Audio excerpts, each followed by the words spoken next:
अब हम लोग हैं टाइप 2 में। यहाँ लिखा हुआ है, देखिए टाइप 2।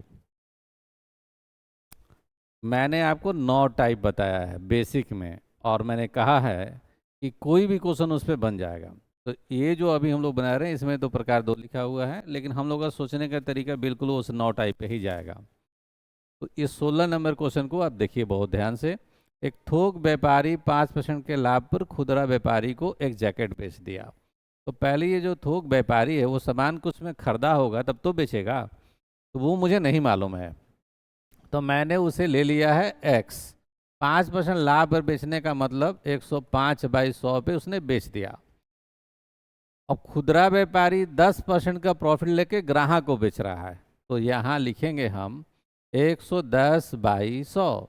प्रॉफिट की बात आएगी, 100 में जोड़ देंगे। जो ग्राहक है उसने पे किया कितना, 4158। अब इसको हम लोग सोल्व करेंगे, एक्स का वैल्यूएशन आएगा, वो मुझे बता देगा थोक व्यापारी का कॉस्ट प्राइस, और यही हम लोग से पूछ भी रहा है, यानी ऑप्शन नंबर डी।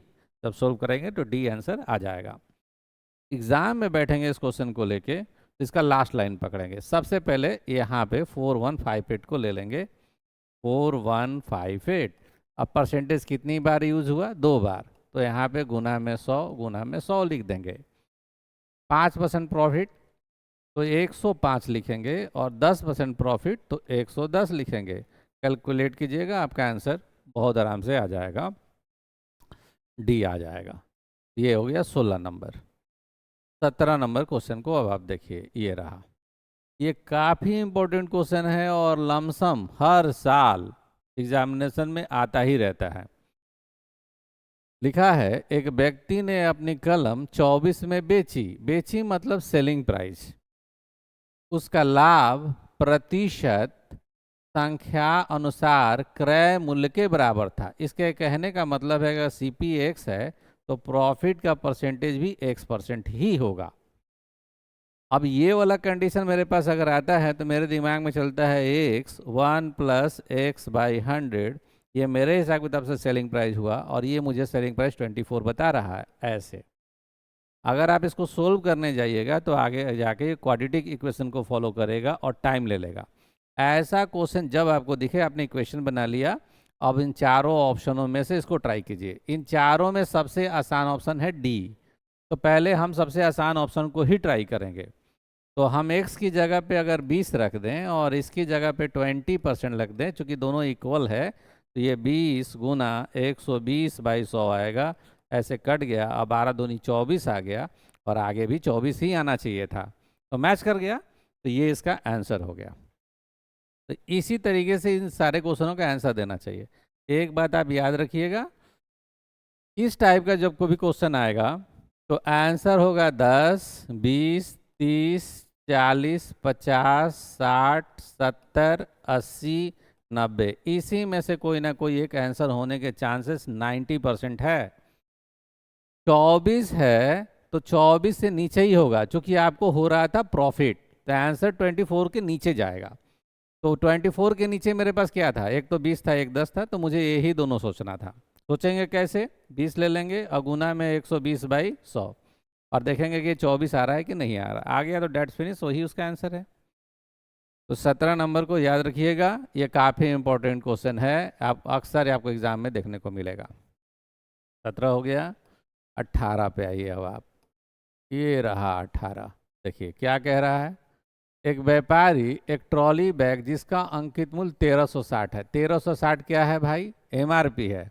अंकित मूल्य हिंदी में बोलेंगे, इंग्लिश में बोलते हैं एमआरपी। तो ये मुझे एमआरपी दे दिया 1360 रुपया।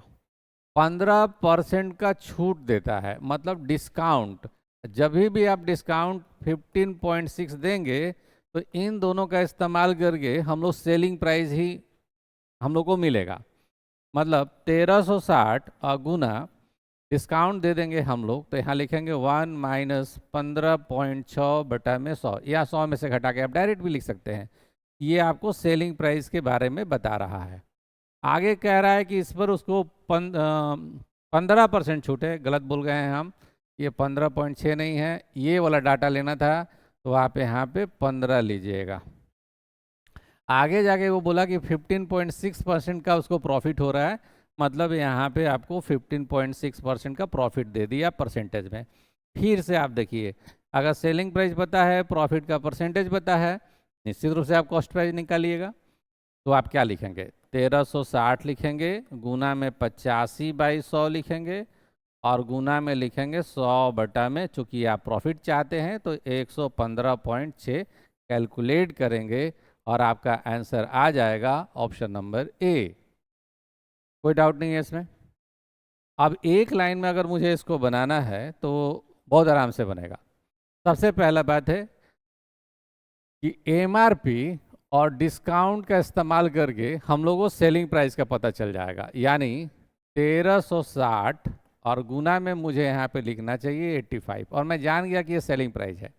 इस पर लाभ है मुझे 15.6, तो बटा में अगर हम 115.6 कर दें तो ये मुझे कॉस्ट प्राइस बता देगा। तो आप इस क्वेश्चन को एक लाइन के अंदर आराम से बना के निकल जाइए और ऑप्शन नंबर ए के साथ ये मैच कर जाएगा। ये था 18। अब हम लोग देखते हैं 19 नंबर क्वेश्चन को। देखिए, एक व्यक्ति 80 रुपया में 90 कलमों की संख्या आई और ये आपका रुपया है। 20% की हानि होती है, मतलब अगर आप 80 रुपया में बेचेंगे तो निश्चित रूप से आपका सेलिंग प्राइस 80 हुआ और इस पे आपको लॉस हो गया है 20%। तो इन दोनों का इस्तेमाल करके आप फिर से कॉस्ट प्राइस जानेंगे। तो क्या लिखेंगे, 80 लिखेंगे, गुना में 100 लिखेंगे और बटा में 80 लिखेंगे। आप कॉस्ट प्राइस जान गए। आगे चलते हैं। 20% लाभ के लिए, यानी आपको ये सीपी मालूम है, आगे आपको 20% का प्रॉफिट लेना चाहते हैं, तो इन दोनों का इस्तेमाल करके अब आप सेलिंग प्राइस निकालेंगे। यही हम लोग शुरू से भी कर रहे हैं, बहुत सारे क्वेश्चन में अभी तक हम लोग कर चुके हैं। तो लिखेंगे 80, गुना में लिखेंगे 100, बटा में 80, ये मेरा कॉस्ट प्राइस है। अब मुझे 20% का प्रॉफिट चाहिए, तो 120 बटा में 100, 100 कट गया, 80 कट गया, 120 आ गया, यानी कि ऑप्शन नंबर डी। इस 90 का अब यूज़ क्यों नहीं हुआ, क्योंकि ये दोनों सेम है, ये कैंसिल हो जाएगा। जब ये दोनों सेम हो तो आपको कोई यूज इसका नहीं करना है। रीजन है कि वो आगे जाके कैंसिल होगा, अगर आप यूज़ भी करते हैं तो बहुत जगह पे होने की वजह से वो कैंसिल हो जाएगा। तो इस तरीके से हम लोग बनाएंगे। अब इसको भी अगर हम लोग चाहते हैं कि भाई एक लाइन में ही बना लें तो आराम से बन जाएगा।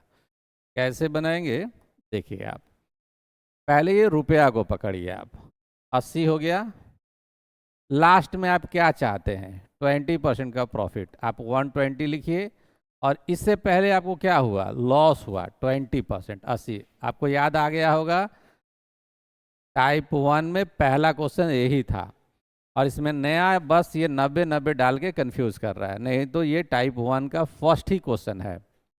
और यहाँ से इसको कैलकुलेट किए तो ये कट गया और आंसर फिर से आ गया 120। तो आप एक लाइन में इसको बना के आराम से जा सकते हैं। 20 नंबर क्वेश्चन को हम लोग देखते हैं। यहाँ आ जाइए आप। अब 20 नंबर क्वेश्चन में क्या कहा कि 500 केजी है और 9000 में इसको आपने खरीदा है, तो निश्चित रूप से ये आपका कॉस्ट प्राइस है। 10% खराब हो गया, खराब होता है ये जो आप खरीद के लाए हैं, अब रुपया थोड़ी ना खराब हो जाएगा, ये खराब होगा। 10% खराब का मतलब 50 केजी खराब हो गया, तो मेरे पास बच गया है 450 केजी।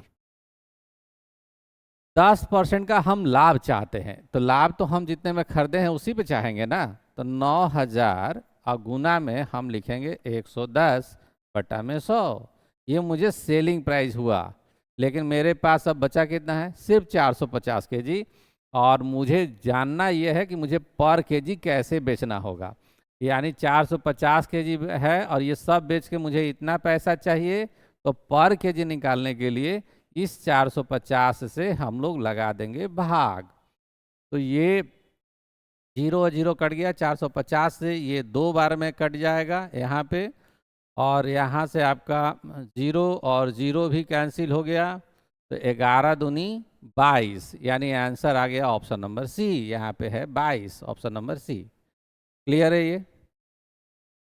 अब को दोबारा थोड़ा सा फ्रेश कर देते हैं, यहाँ आपको साफ साफ दिखेगा। आप 9000 लेंगे पहला, आप कितना परसेंट प्रॉफिट चाहते हैं, 10%, तो आप 110 पाई में 100 कर लीजिए। आपका कितना परसेंट खराब हो गया है? 10% आपका खराब हो गया है। तो 10% खराब का मतलब यहाँ पे 450 हो गया ऐसे। अब ये 2 जीरो से कैंसिल, ये वाला इसके साथ कैंसिल, 45 दूनी 90, 11 दूनी 22। ये ऑप्शन नंबर सी आंसर हो गया। कोई डाउट नहीं है इसमें, समझ में आया होगा। नहीं समझ में आता है तो आप कमेंट सेक्शन में जाके इसको लिखिए कि आपको कौन से लाइन पे समझ में नहीं आया, बेसिक समझ में नहीं आया कि ट्रिक समझ में नहीं आया, तो हम फिर से आपको दोबारा इसको बताएंगे। अगले वाले वीडियो में हम लोग 20 के आगे पढ़ेंगे और समझेंगे बाकी सारे क्वेश्चनों को। तो मिलते हैं अगले वीडियो में। बहुत बहुत धन्यवाद।